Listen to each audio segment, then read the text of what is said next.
mga kabulabogs, dito naman tayo ngayon sa aking pinsan. Papakita ko sa inyo ang mga jet fighter.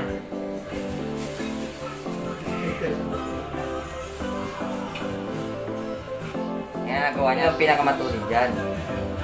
At makikita nyo mamaya mga kabulabogs ang ano natin, ang ruwag nila, ang rabas. Sinisit up pa para hindi na tayo mabala doon at direkta na tayo sa tubig.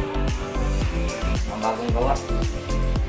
Mga recycle materials lang to mga kabulabogs. Ito, gawa lang to sa garapon. Garapon ng ano, squid. Ayan o. Plastic yan o. Yun yung cutting. Bullpin. Katubo, PVC. Kaya ang ilis niya, ito lang, stainless lang. At tinali lang binurong. Saka yung ihi, sa rice ng bike. Minus gastos lang. Saka yung makina niya, sa laruan. Pinapersa lang, ni-rewind. Yan, ni-rewind niya. Yan o, yan na nag-rewind o.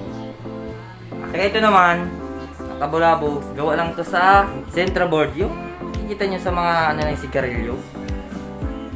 Pa-promo lang yung sigarilyo, yun o. Sigarilyo pa o. Jackpot, tindahan lang yan o. Makikita natin mga kabulabogs yan, takbo niyan mamaya. At ito daw ay gawa sa ano lang to, plastic envelope na matigas. Saka yung cutting niya, ito, gawa sa pastikoy lang. Ayan mga kabulabogs, punta na tayo, try na natin. Kung naman kaming pinaghahandang race o karera, walang gastos, recycle materials.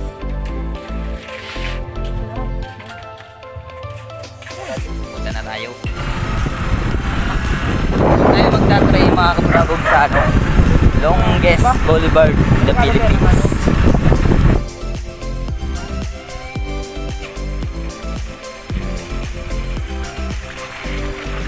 Yan na matulin. Dali. Ge. Lukso na lang nila. Ge.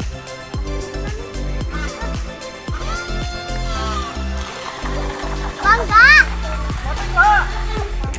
Ayan. Pangalawang minibangka natin. Ayan o. Ayan o. Kita nyo mga kabulabogs. Tingnan natin kung mabilis tong isang to. Nalubat ata. A few moments later.